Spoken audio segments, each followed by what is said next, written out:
thank my dear friend, Dr. Gary Puckrin, and the NFQF staff for their hard work in coordinating this year's summit virtually.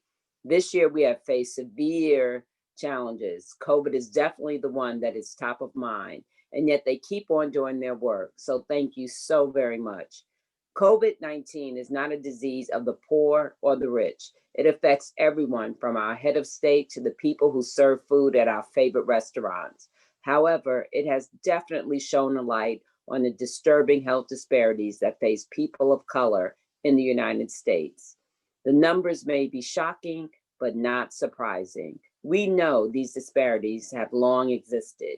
We knew about them long before COVID-19, and we should have acted sooner to prevent so many unnecessary illnesses and deaths. Thankfully, right now, we have the best and brightest in America and across the world working to find a cure and treatments for this disease. We have heard from some of them and will hear from others today. Some will be recognized with our 40 Under 40 awards. While my focus has been on addressing disparities, we need to hold the line on progress we've already made. Everyone should be able to afford healthcare and treatment because healthcare is a human right. But repeated attacks on the ACA are making this a difficult task. From the ACA lawsuit that is slated to come before the Supreme Court to the nomination of a new justice just weeks before our election, who does not seem to support the ACA. Our health and our healthcare access is literally on the line before the Supreme Court.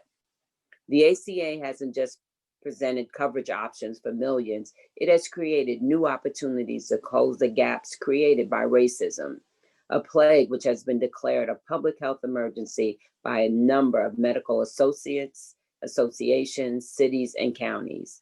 Lack of coverage and equitable care directly causes increased rates of maternal mortality, early death, and suicide in too many American communities. But the news is not all bad. Recently, I was able to get a line included in an appropriations bill that would increase the funding for the CDC to study gun violence as a public health issue, something long needed. We have also expanded opportunities for people to be able to see their doctors without having to leave their homes through telehealth. We have finally brought the attention to minority communities that they deserve, and we hope to keep the drumbeat going. Many of these recommendations were included in my Keller report, which we will be discussing. I am glad to be at the forefront of bringing us closer to achieving health equity, and I hope to continue working with brilliant minds across the country on Capitol Hill and through the MMQF to ensure that all Americans will have their voices heard and have a chance at a happy, healthier, and longer life. Thank you, and I look forward to the rest of our panel today.